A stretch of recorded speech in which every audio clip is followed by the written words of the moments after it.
naman kailangang mahal ang regalo mo sa nanay mo para mapasaya mo siya ngayong Mother's Day? Alam nyo ba, kaming mga nanay, simple lang ang kaligayahan namin sa buhay. Maalala nyo lang kami sa mga special na okasyon ng buhay namin, masaya na kami. So today, papakita ko sa inyo yung mga simple and affordable Mother's Day gift ideas na tsak na magugustuhan ng mga nanay ninyo na hindi mabubutas ang bulsa ninyo.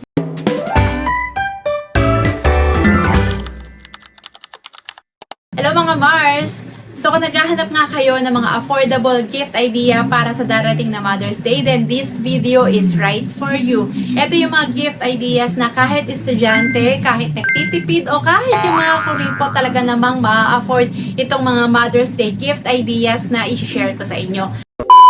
Unang-una dito yung mga self-care bundles natin. So alam niyo naman syempre, 'di ba? Yung mga nanay kadalasan kami nane-neglect namin yung mga personal needs namin. Nakakalimutan na namin na kailangan pala namin ng lotion, sunblock, skincare, yung mga makeup kasi priority namin yung need ng family. So kung meron lang extra, doon lang kami bumibili ng mga ganong bagay. So kung bibigyan natin yung nanay natin ng mga lotion na yan, yung mga skincare bundles na kailangan nila, alam nyo, sobrang ma-appreciate yan ng mga mother ninyo kasi hindi talaga kami lagi bumibili ng mga ganyan kasi ang priority namin yung needs ng family. So luxury na sa amin kapag nakakatanggap kami ng mga pabango na yan, lotion, yung mga makeup. Tapos yung mga self-care bundle gifts na mabibili mo, ilagay mo siya sa isang aesthetic na box. Lagyan mo siya ng magandang ribbon, lagyan mo siya ng greeting cards. Alam mo, yung simpleng regalo mo na yan, magiging luxury box item na siya. Minsan talaga kasi, yung presentation lang magdadala para magmukhang mamahalin yung regalo mo. Kaya naman talagang best gift idea para sa amin, yung mga skincare bundles. O kaya naman, kung gusto mo naman, pwede mo rin naman ilibre yung nanay mo sa mga salon,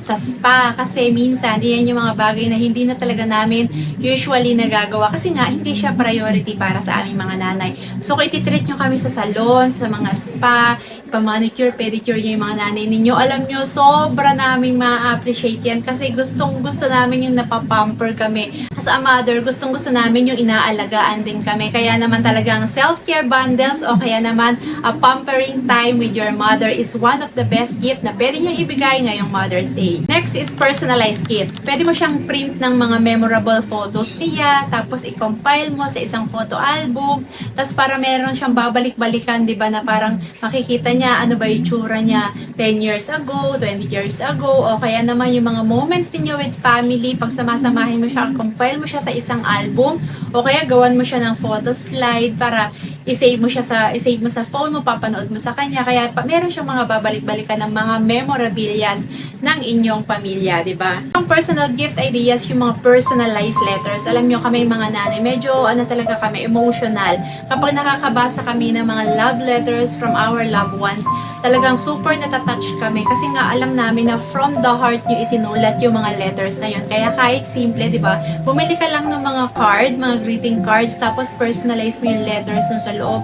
Alam mo, matatouch yung nanay ninyo. Kaya kahit hindi naman mamahalin yung mga regalo, basta galing sa puso at punong-puno ng pagmamahal, maa-appreciate yan ng mga nanay ninyo. Third ideas natin is experiences. Alam nyo, minsan, kaming mga nanay, ang gusto lang namin, act of service. Kasi diba, kaming mga nanay ay usually nagpo-provide or nagbibigay ng service para sa pamilya. Kami ang nagluluto, naglilinis, naglalaba. So why not, during that day, pagpahingahin nyo naman yung mga nanay ninyo. Siya yung magiging reyna talaga na wala siyang gagawin.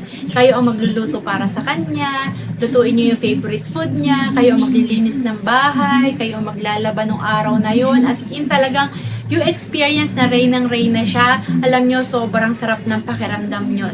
O kung meron ka naman din talagang budget, pwede nyo siyang ipasyal. Kasi minsan, yung mga regalong binili mo, kahit gaano pa yan kamamahalin, hindi niya yan matatandaan. Pero yung experience na ipararamdam mo sa kanya, matatandaan niya yan for a lifetime. Yung mga simpleng gift ideas na yan, pag galing sa puso ng mga taong nagbigay sa amin, sobra namin yan na-appreciate. Alam nyo ba, yung mga nanay, hindi naman talaga naghahanap yan ng mamahaling regalo. Ang gusto lang namin, na-appreciate kami sa araw na iyon sa mga simpleng mga bagay na kaya nyong ibigay o yung mga simpleng services or act of love na pwede nyo ibigay sa amin. Minsan yung mga bagay na yun, sobrang tumatagos sa mga puso namin. Whatever you are planning to give your mom this Mother's Day gift, alam nyo, dapat ang pinaka-importante doon is punong-puno siya ng pagmamahal para sa kanila. Para maramdaman nila na talagang special sila sa araw na yon. So yan yung mga masishare ko sa inyong mga Mother's Day gift idea na pwede nyong gawin or ibigay para sa inyong mga nanay.